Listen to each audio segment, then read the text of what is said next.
evening, friends, and welcome to the Spiritual Side of Virginia. It's so good to be with all of you today. We are going to start by reading a message from the book Living Spring, psychographed by the Spirit Emmanuel through the blessed hands of the medium Chico Xavier. The mentor selected message number 67 for us today, Inner Renewal. Be renewed in the spirit of your minds. Human beings have used reasoning for many centuries, hitting rules that are practically unchanging and comparing external events according to old processes of observation.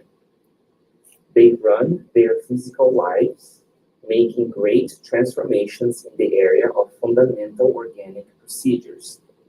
And they use speech like someone using the elements that are indispensable for building a construction of stone, sand, and lime. Within the arena of exterior nature per se, modifications in any aspect of it have been minimal, except for the great progress made related to the techniques of science and industry. In the arena of the sentiments, however, the changes have been profound. Amongst highly educated peoples, no one tolerates the slavery of their fellow beings. No one plays with others' lives with impunity, and no one applauds systematic and deliberate cruelty as they used to. Through the heart, the ideal of humanity has been purifying the mind in all climes of the planet. The home and the school, the place of worship and the hospital, the institutions of social security and charity are creations of sensibility and not of calculation. Workers may display lofty qualities of intelligence and skill, but if they are not devoted to their work, they will continue to be merely conscious, repetitive pieces of equipment, just as the stomach has been a machine of digestion for millennia. Wow. Only through inner renewal does the soul progress on the road to a perfect life. Before Christ, thousands of men and women died on crosses. However, the Master's cross became an indistinguishable light due to the quality of sentiment with which the crucified one handed himself over to death, thus influencing the quality of sentiment of nations and centuries. Growing in the goodness and understanding means extending the vision and sanctifying the objectives of society. Jesus came to us to teach us that love, more than anything else, is the way to the abundant life. Have you lived amidst pain, affliction, darkness, or infirmity? Then renew your sentiments in accordance with the standards of the gospel, and you will see the divine purpose of life acting everywhere with justice and mercy, wisdom and understanding.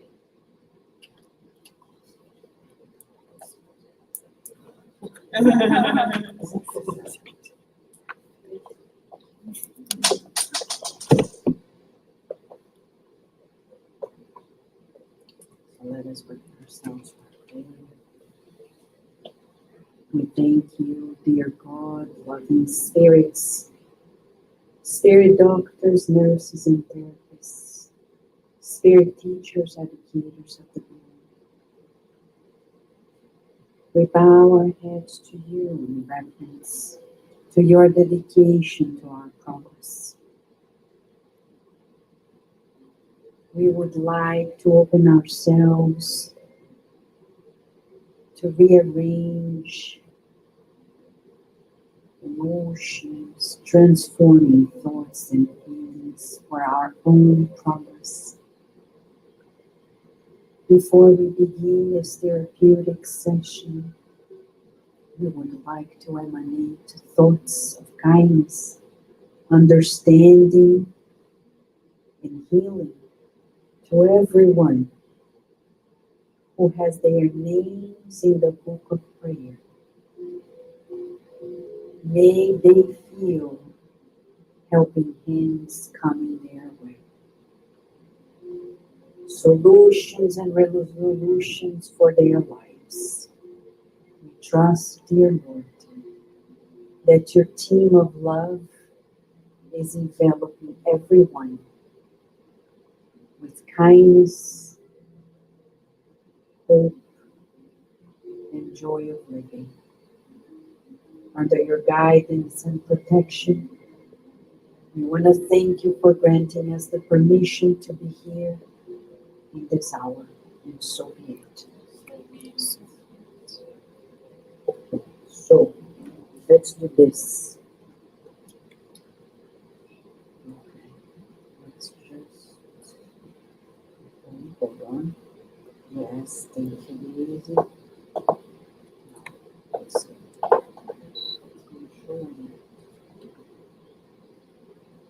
Yes, okay. So we are taking this journey together, learning, me too. So this course, as we've told last week, comes as a translation and adaptation, of course, to our reality, to our moment, as a course of the spiritual being done by Sally Regina George, a spiritist psychologist, who's also an educator of the Professor Dietrich Marcianuffu's method that was received by Alzira Bessa in Sacramento, Minas Gerais.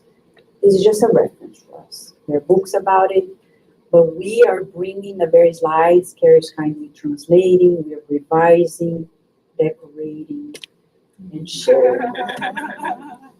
But because our reality here is different from the way the course is actually, the course that we're participating in Portuguese comes from a group of 100 people who are directly connected to Celia, who are spiritist practitioners, etc. When we bring to our setting, we know we are at different levels of our studies in spiritism, so we want to boost this leveling so we can go deeper.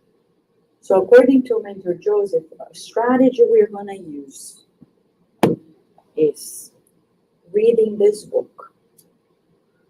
So we would recommend that everyone reads this book. They have in Kindle format,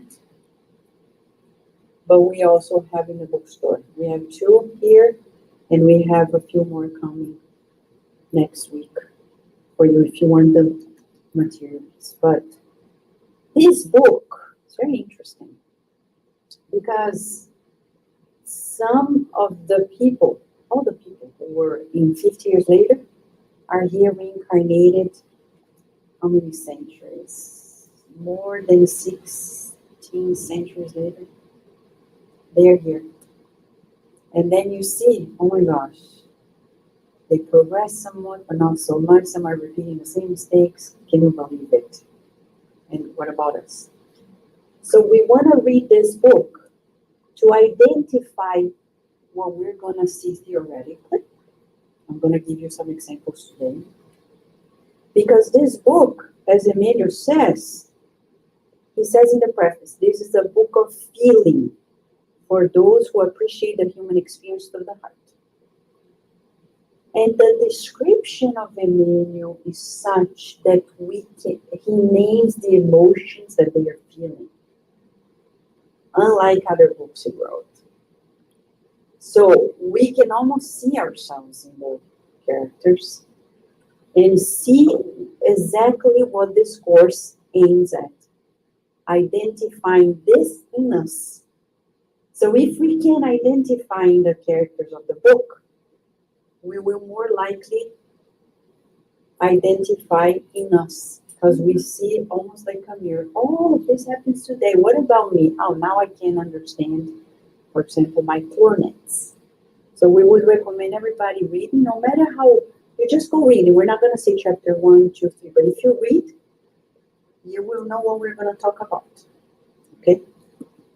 So the first part of this study is slides, text, inevitably, because we need to bring the literature to make us understand a new way of seeing ourselves. Then we stop, say goodbye to the friends on the internet and say, go reflect, because now we're going to reflect. And that's where we're going to begin with the characters of the books. But we're not going to allow comments, okay? The second part is not about I comment. It's a question. Only questions.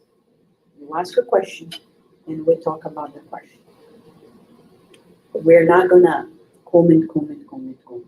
It's about questions, so we can all go deeper. Okay? That's the strategy for us. So, ready? Are you ready for the boot camp? Because it's going to be CrossFit of the soul today. Prepare to sweat. Because just looking at the slides and preparing them, I was like, oh my gosh, I'm already sweating. Right, Carol? Translating, revising, etc. It's like, maybe I should erase something you just said. I said, this is just repetitive sometimes. I said, don't we learn through every repetition, Vanessa? I said, oh, I forgot. Me. I think there's a radio novella.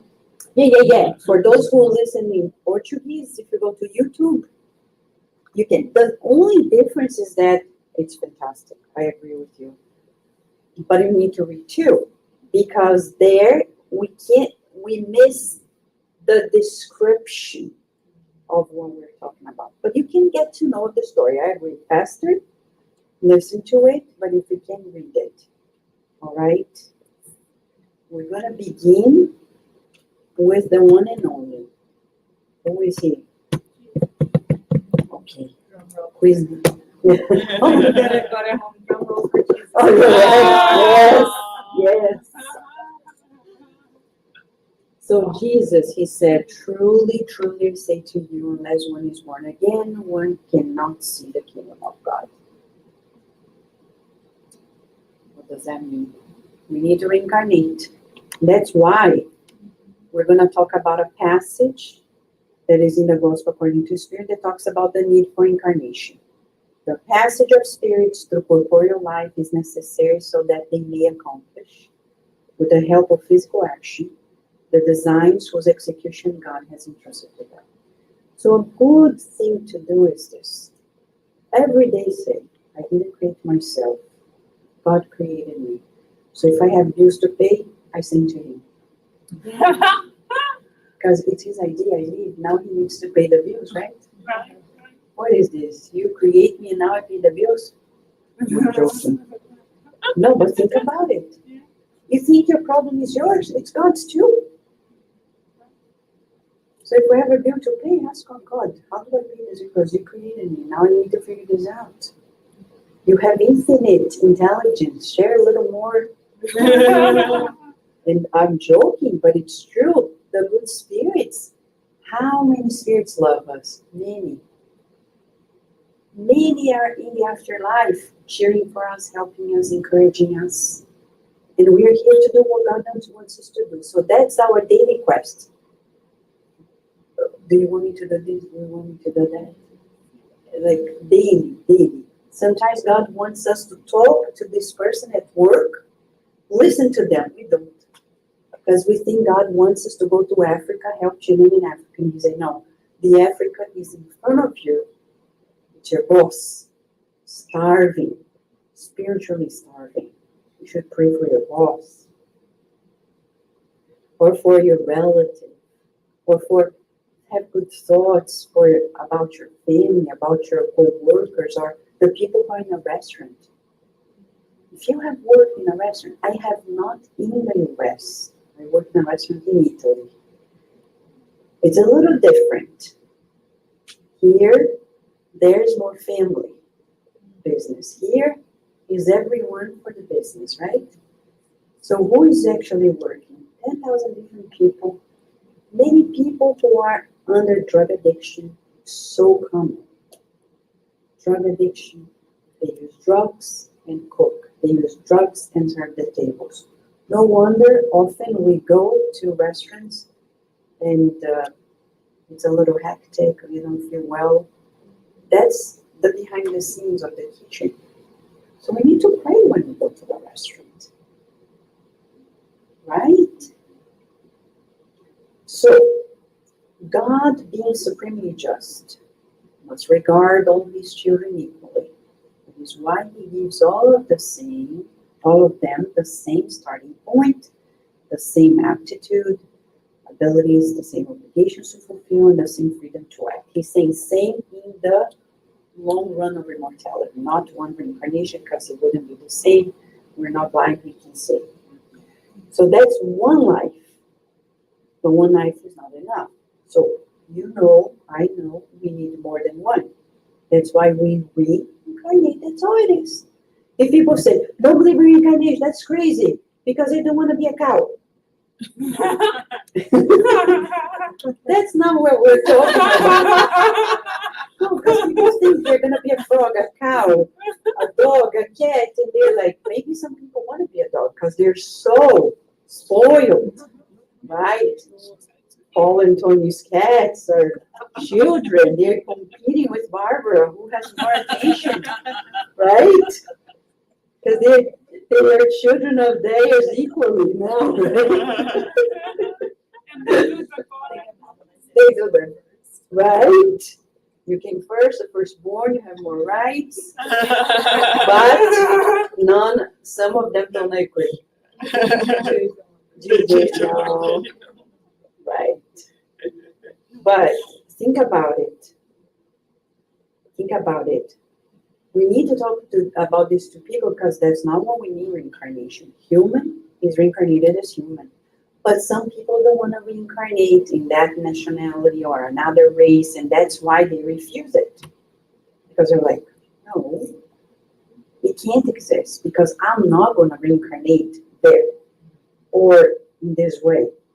So that's why many people do not need it. So who talked about it as well? Sir Arthur Conan Doyle. It's important for us in the United States to know because he greatly influenced the spiritualist movement in the US. Being in England, you know, Arthur Conan Doyle, the author of Sherlock Holmes. His son died and he was distraught. And he got to know irrefutable news from the beyond from his son. That's how he became a spiritualist. But he devoted himself, wrote books that we have in our library, for those who help you remember. And there, in the history of spiritualism, he talks about French spiritualism, Kardec. And he says the difference between the British and the French spiritism, because he says one of the main things is that people here in England, they have a relationship with India, which was a colony. They said they refuse to believe that they're going to reincarnate there. So that's why many of the British, even the spiritualists, they refuse to accept reincarnation. And did you know, I got to know that in 1926, Leon Denis was the president of a certain spiritist society, and he organized with other fellows, Gabriel Delany and others, a spiritist meeting, like a congress in Paris, and Arthur Conan Doyle was one of the guest speakers. Oh, wow. So they knew each other. Yeah, I read it. Yes, it did. So they're all friends. So we need to understand why some people, they don't want to accept the obvious. Even scientific findings here at the University of Virginia, it's a fact already. Scientific papers proved it. Reincarnation exists. So people are still like, oh, no. Why? Afraid, prejudices, fear and prejudice decides real ignorance. So it's good for us to know and ask, why don't you believe? If people talk about it, we're not going to talk about it with people that we want to talk about it. But the ones who do, I'm like, tell me why. Why don't you think it's logical? If we listen to them, we're going to get to know. But our reincarnation is for profound transformations. But what do we want? Easy breezy, lemon squeezy. We want the comfort zone. We reincarnate to find where we can be comfortable. You know, like dogs and cats, they find their comfort space and they arrange it. That's how we are. And we fail. We're supposed to begin this life in a way and end in a different way. Be transformed, be different. To the point that people who knew us at the beginning of our reincarnation, at the end, they're like, are you the same person? If people who knew us before say, man, you've changed, we're progressing. They say, oh, you're all the same. Oh my gosh. Unless it's a good thing. We don't want to change that. We're destined as children of God to walk towards perfection in the direction of spiritual progress. Today, Celia was saying the gospel in the morning. Why does Jesus call us to be better, to be perfect? Why? For our happiness. I won't be truly happy until I am perfect. Perfect not in the sense of being robotic, distant. No, perfect means loving, kind, charitable, and intelligent at the same time, everything. So, the main objective of our existence on earth is to adjust ourselves to the divine laws, building moral values in our relationships. Just this is everything. Okay, dissecting is to adjust ourselves to the divine laws. Question, what are the divine laws? Go to the Spirit's book, the book in blue, part 3, divine laws. Their laws. Read questions and answers. Just as a teaser.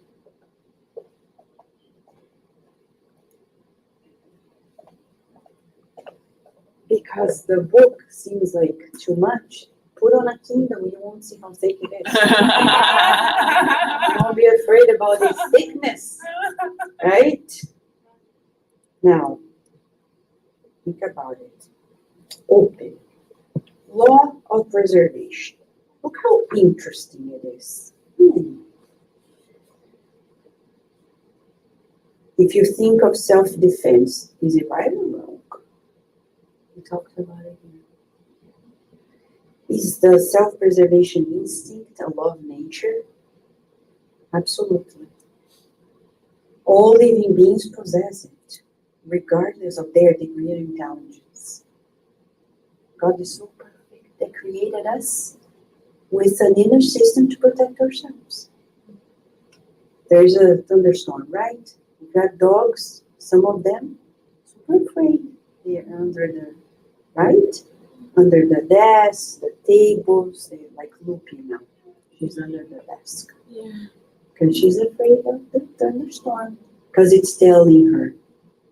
She's not going to be outside, but she wants to protect herself because she instinctively, it's pre-programmed to protect herself.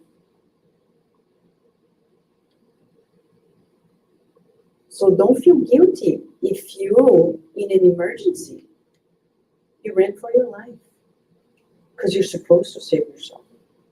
We're supposed to save ourselves from trouble.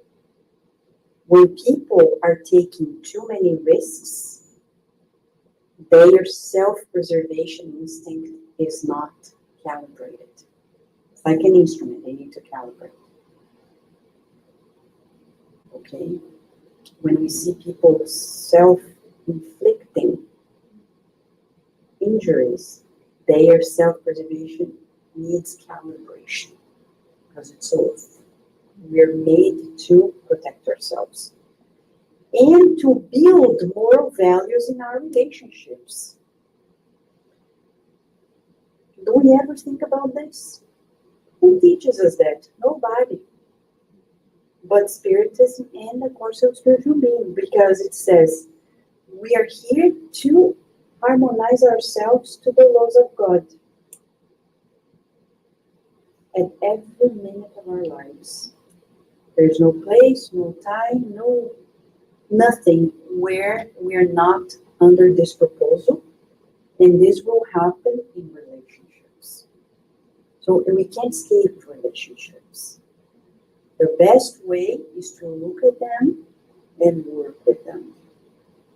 Our avoidant feature needs to turn off.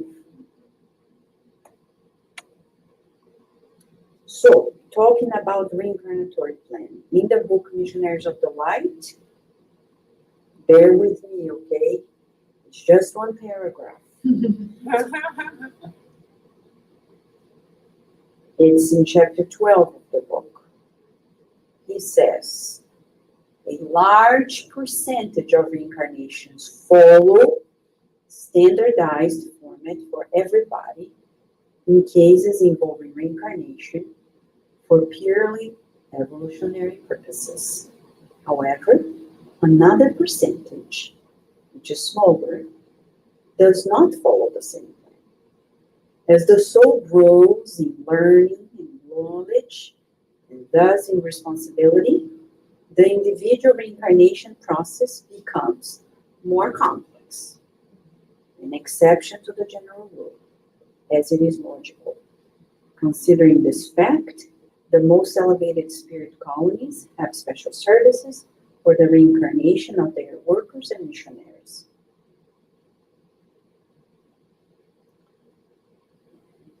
I can secure you that for us who are involved with the commitment of sharing spiritism, disseminating it, make no mistake, our reincarnation are in this category because we're workers. We're very few. In this world of almost 8 billion people, how many spiritists do we have? Only in Brazil, they say 2 million. That's what they say. Of course, it could be more. Only 2 million. Majority says they are something else. Christian, though. And of those, let's say in an optimistic way, on Earth we have 3 million spiritists, or 8 million spiritists, for 8 billion. Are those people who work in the spiritist dissemination? No.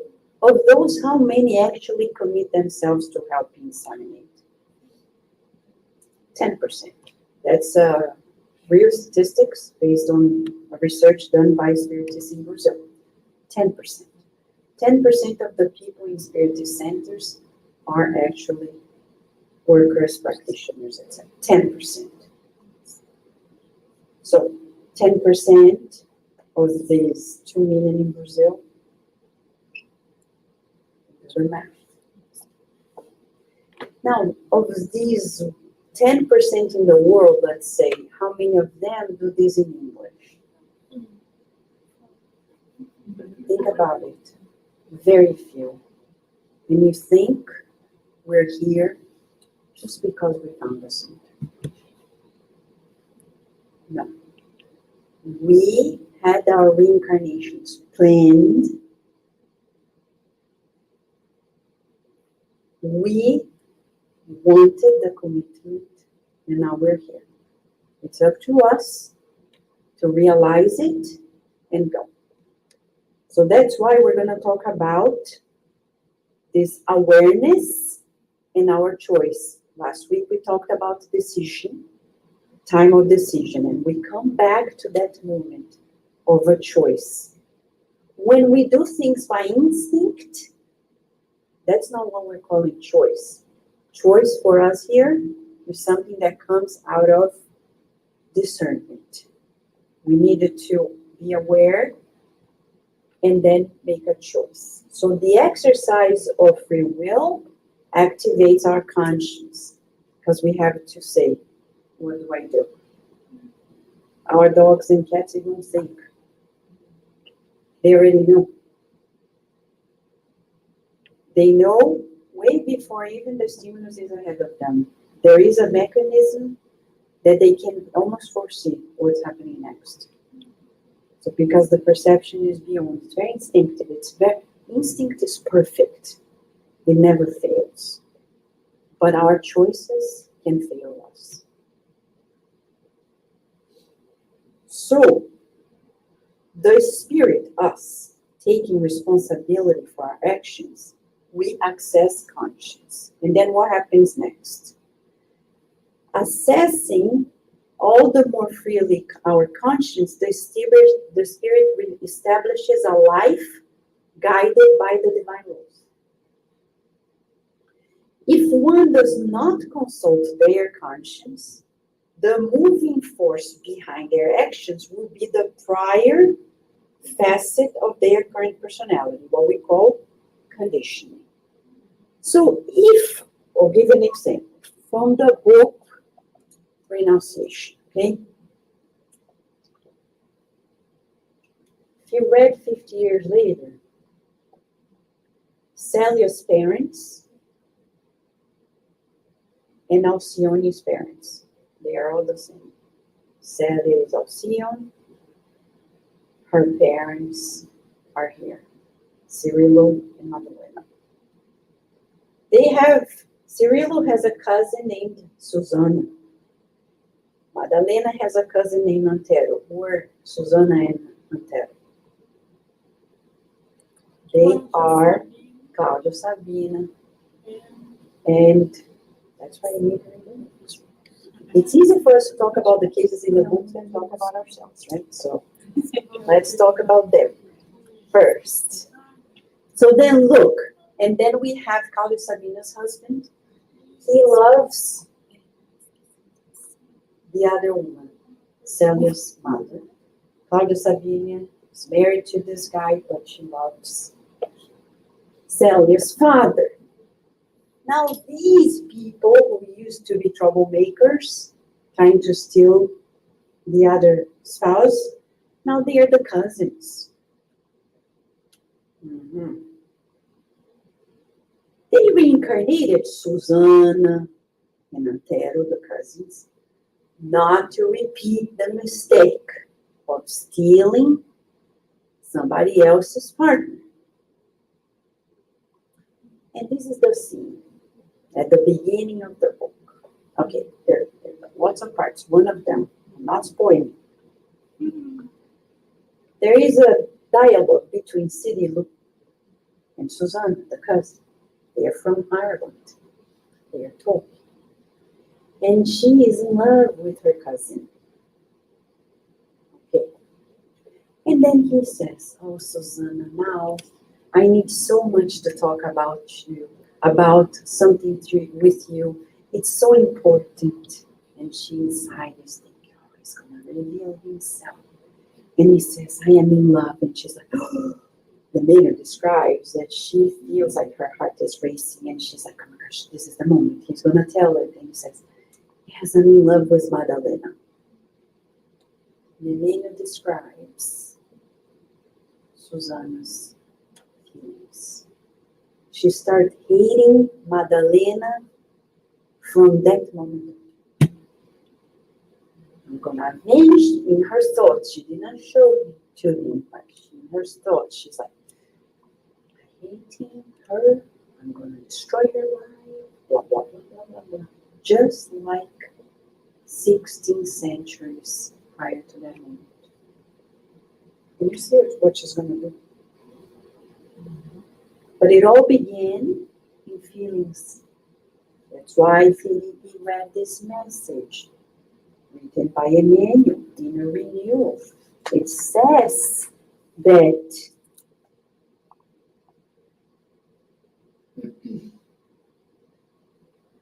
renew your sentiments in accordance with the standards of the gospel. But Susana said, he's mine. Antero, the cousin who loves Madalena, says, she is mine. If you see the feelings, they are not choosing according to the divine laws. Because if Madalena and Cyril are gonna get married and they love each other, this is it. You don't. What does the divine law say? In one sentence.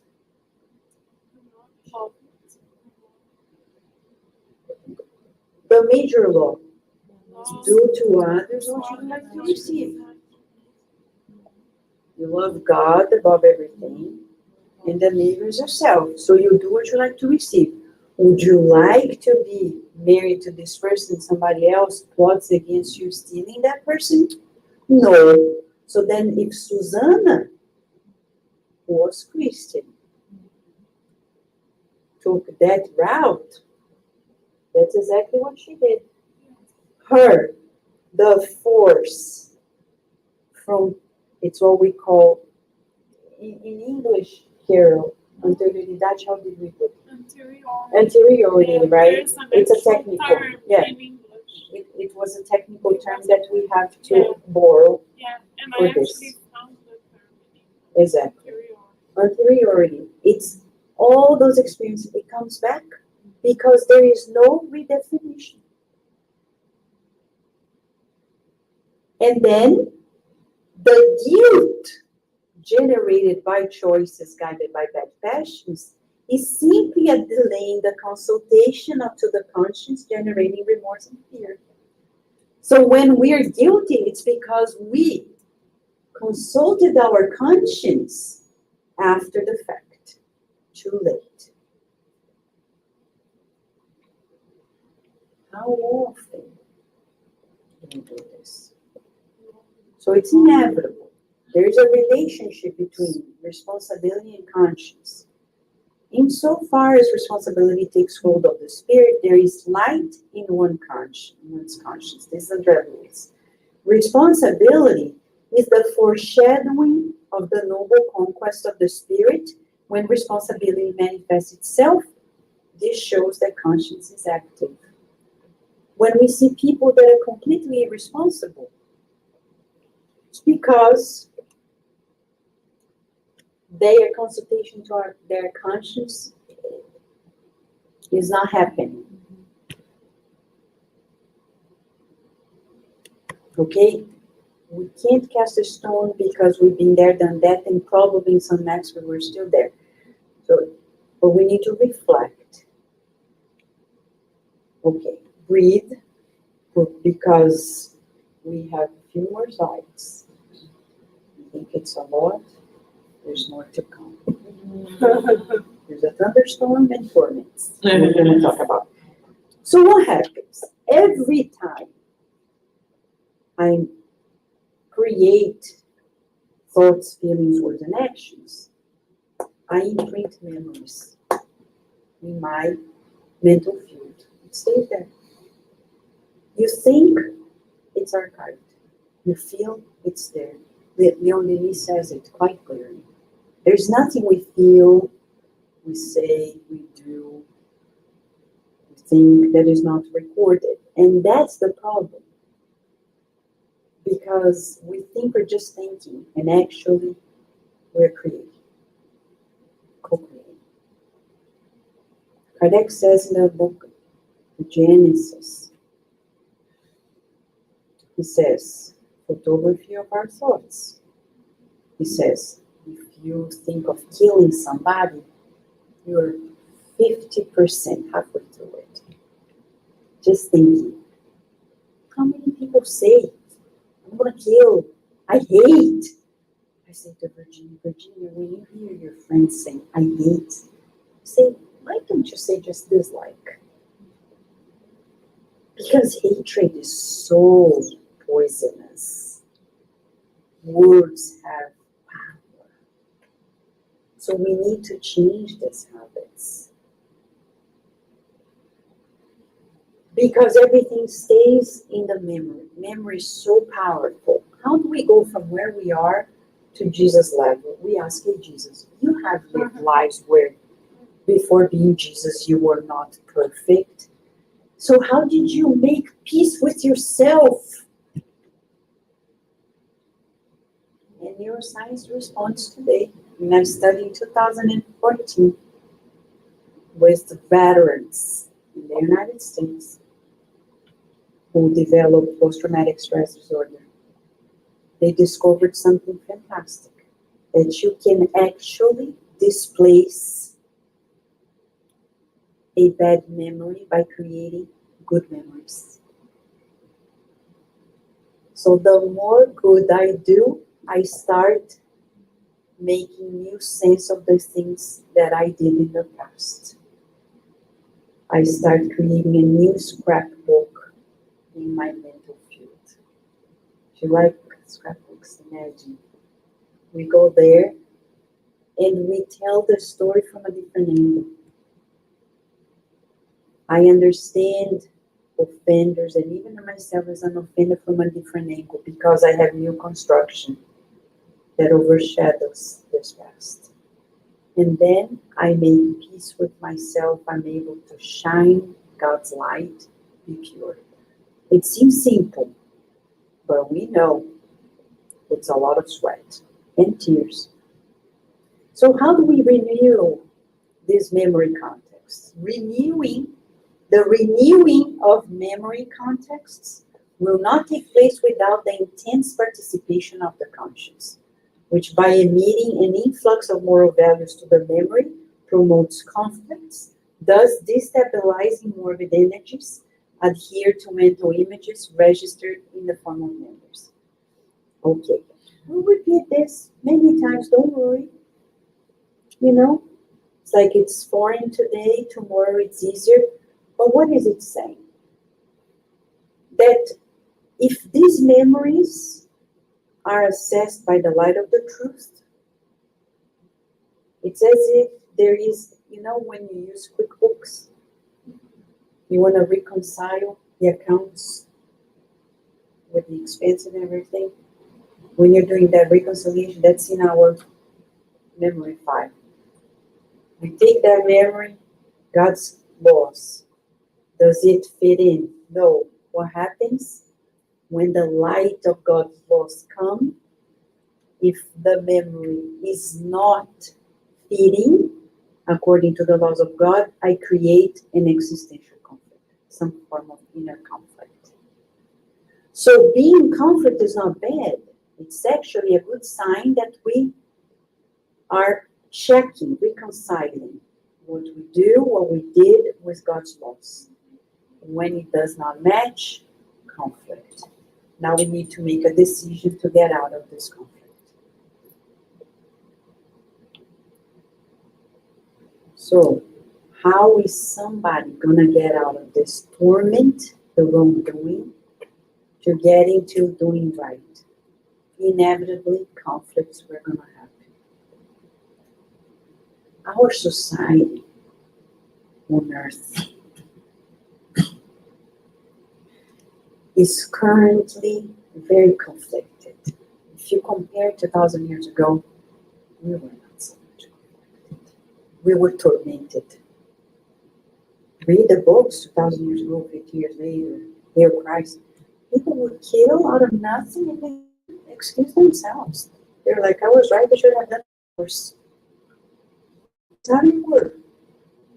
Kidnap somebody else's baby, should have done even more. Today, we even think and we're like, oh my gosh, I can't look at myself in the mirror. That's why depression, anxiety, panic attacks are escalating. Signs that we are waking up. So it's not bad. It's good. Because then people didn't enter depression. They didn't enter anxiety. They would be killed, or kill themselves.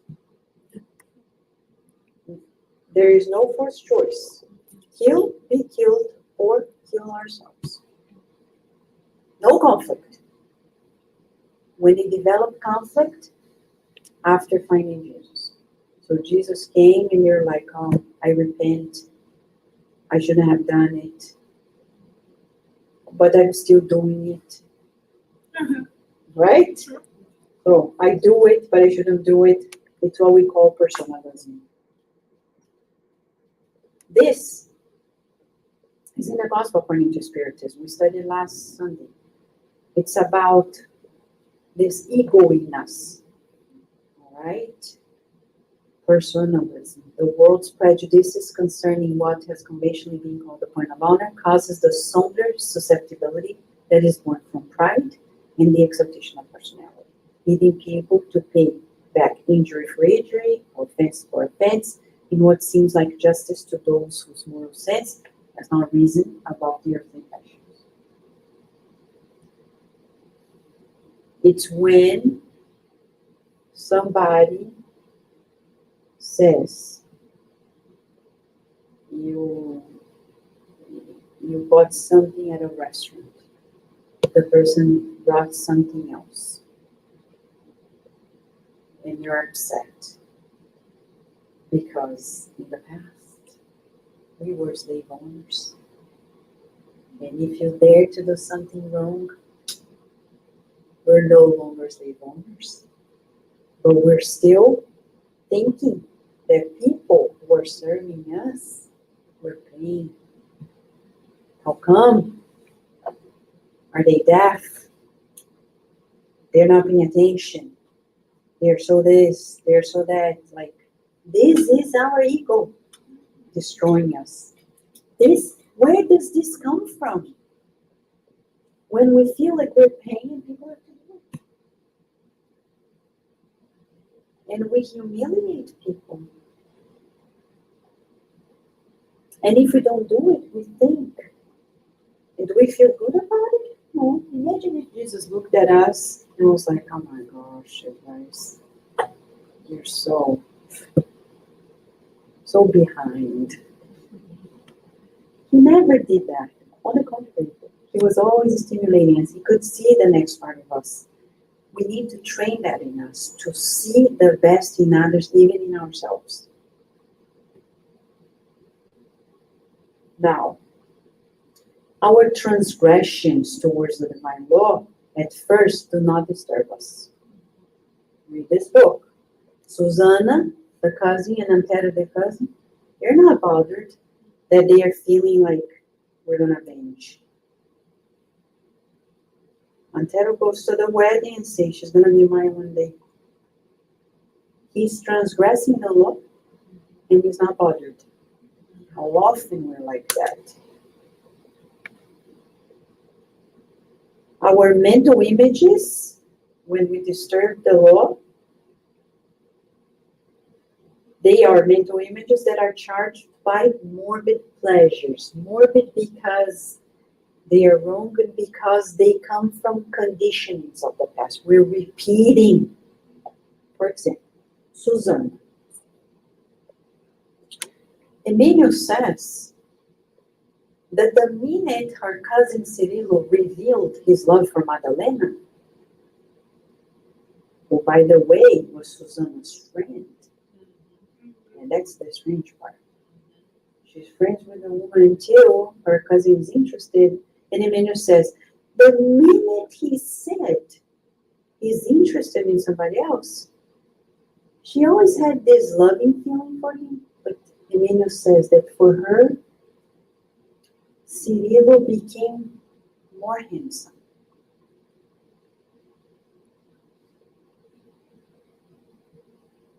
So what is Susanna's theme in that life? We're going to talk about it.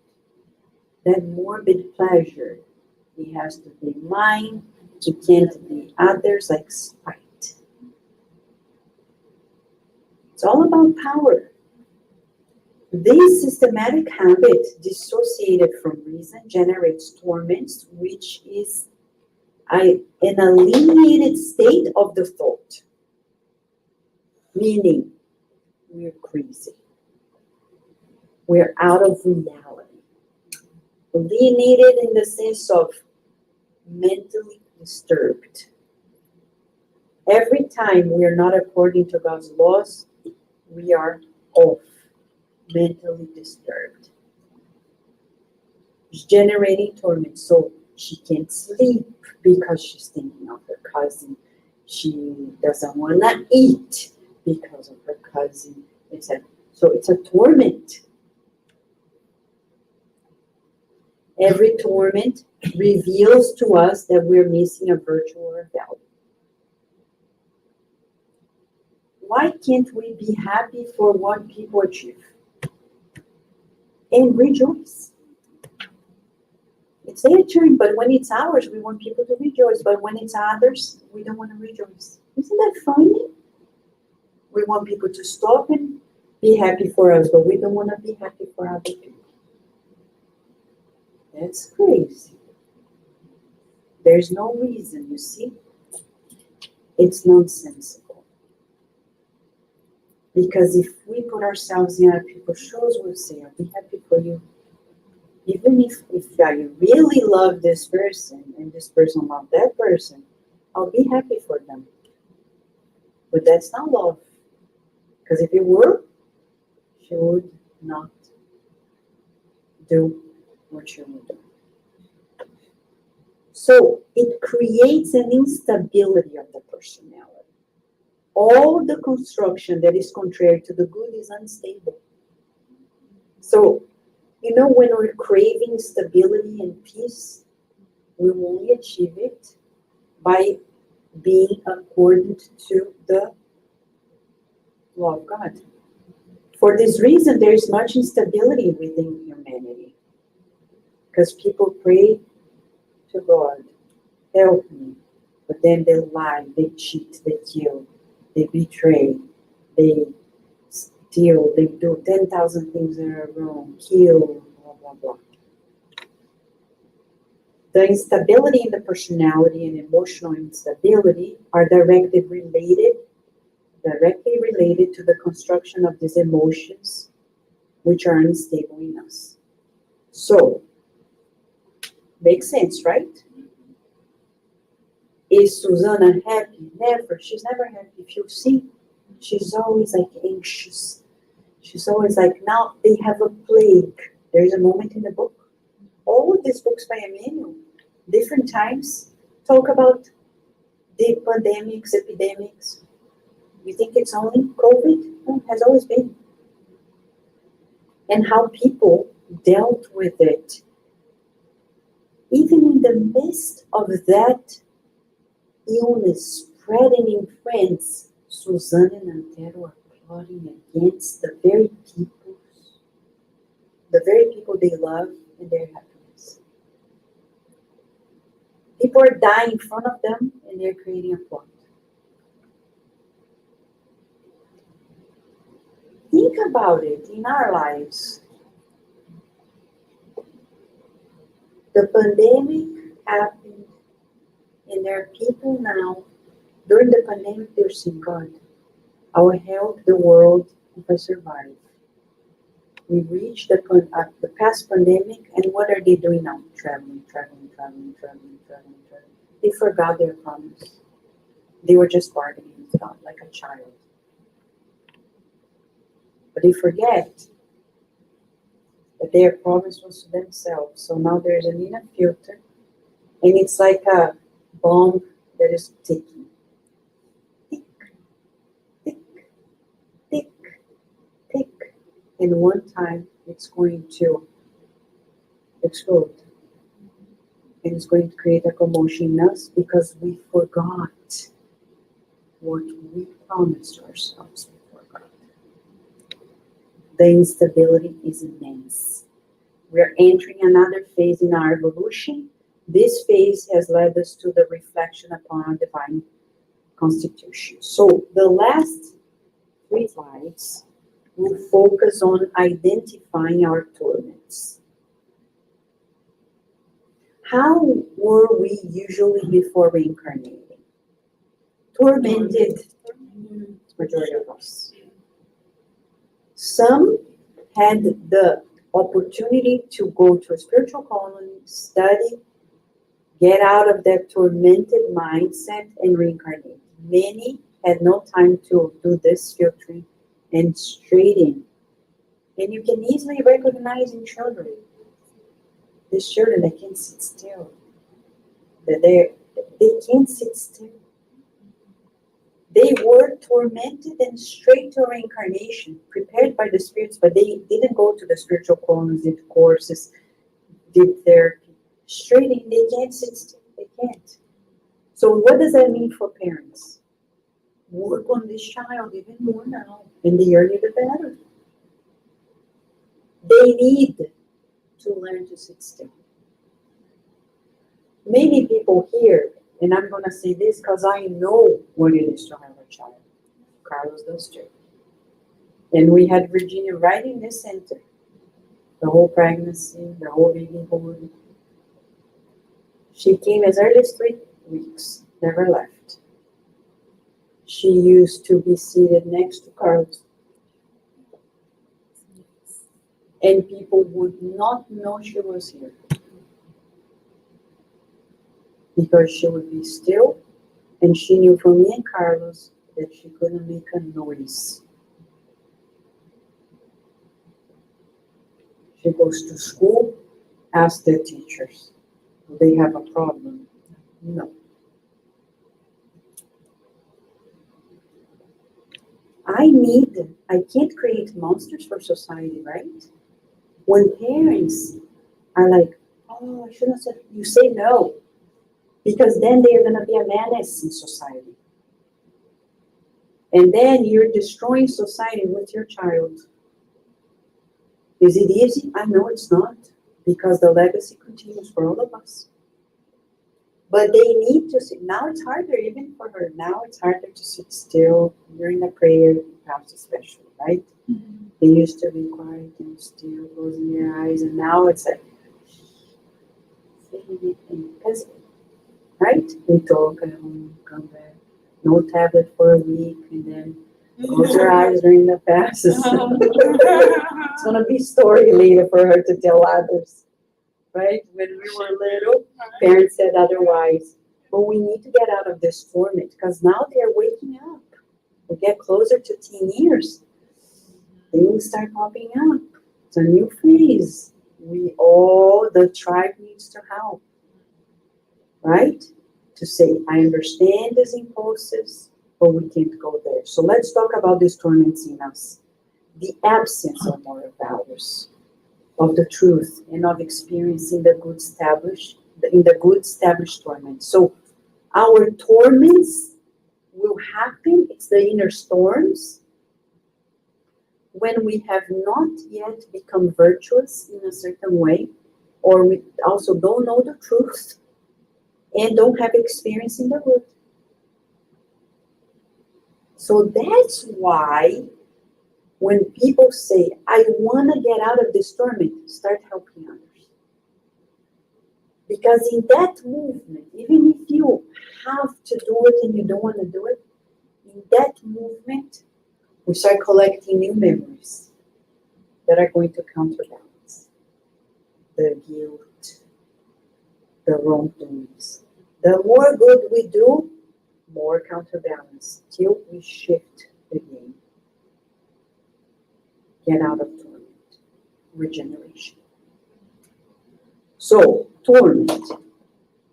Every torment, without exception, is an addictive pattern or an addictive thought, and all addictions grow from inertia, meaning laziness. So the greatest enemy is laziness.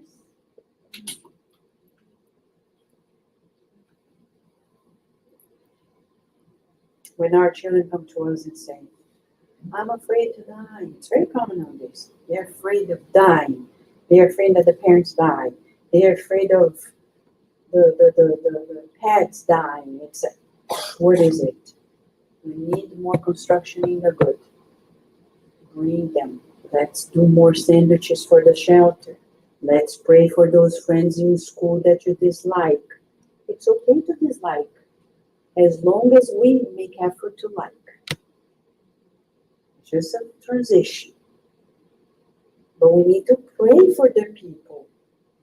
We need to forgive, because they start accumulating those things, and here comes torment.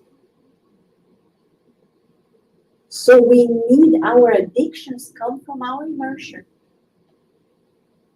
We'll never see anybody smoking pot if they are really engaged in duty. It's only when you are off duty that you do that. Recreational drugs, alcohol. Because if we are dutiful, no time. No time. The virtue of, this is in the Gospel according to Spiritism, that the Spirit say, the virtue of your generation is intellectual activity, its vice is moral indifference. Let's think about this, because many things that are important are being left aside, and there is no vice without inertia, without laziness. So if we want to get out of bad habits, we need to become more useful. Some people are like, how do I stop smoking? Start helping people.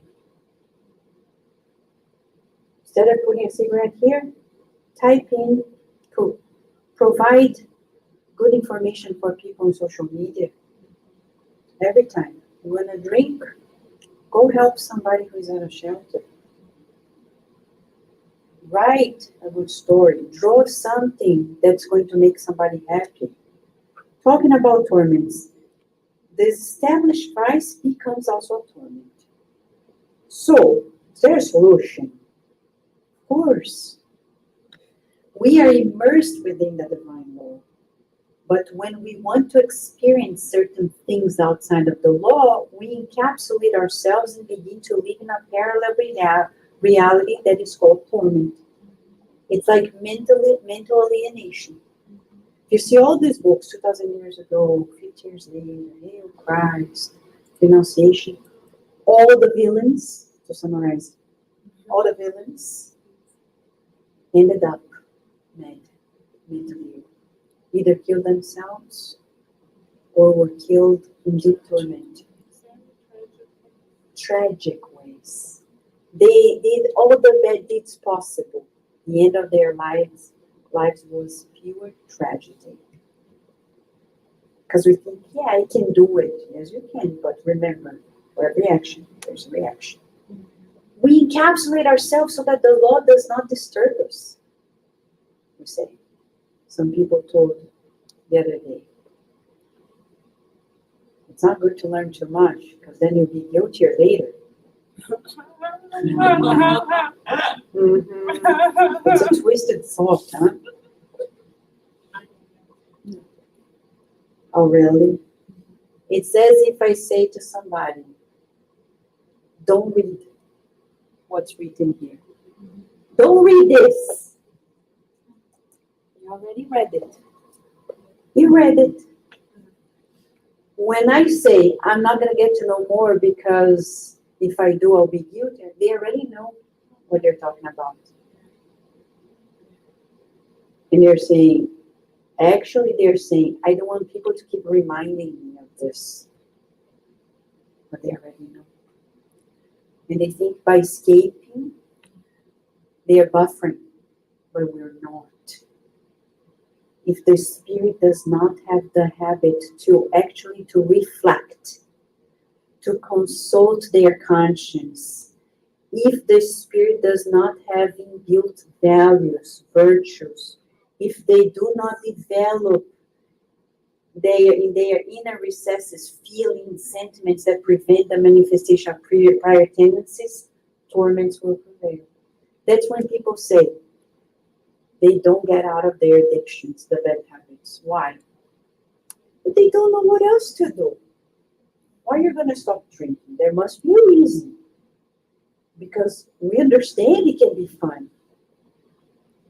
But the aftermath, if we don't ponder the consequences, we won't be able to get out of it.